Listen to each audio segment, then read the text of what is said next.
Also for sure woman so Harry Idrisu say ye ko yanimo no ade say won adi dem mabrabomo no wo ebeko school free ye share general bosome no ase wo 2026 mo ekro no a omo ebenya free education kase no etwaso Oswa for the Ghana this yansem so Harry Idrisu ene ade to just say a free opepon bosome ne da edikan wa fimpini ne no ensian mu ene adisia ebe free ede ama omanfo a wona makwa baby atochima we no oswa for no echirima we nyina kaman panyin rondoma ne ma ni so de hu ehwese ene adisia obi biara yenyi no enfrima emfa ho no bia ya wana sete bia wo mumpo won so betimi enya wo chefa.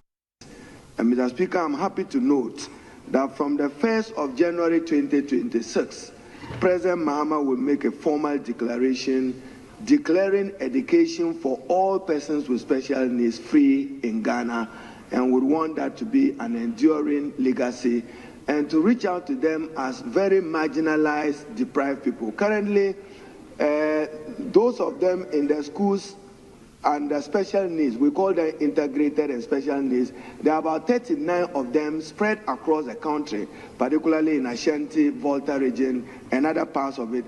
They live on 8 cities a day. Government is increasing that to 15 cities.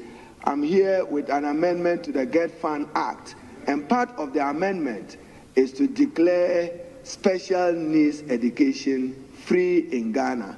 And every other year, Mr. Speaker, the Gov't will be obliged through Parliament to make a minimum allocation of 65 million to 100 million Ghana cedis dedicated to their feeding. What is significant, Mr. Speaker, will be assistive devices. Elsewhere in the world, those of them who are unable to hear, there are devices that can aid hearing. We will also provide that for them.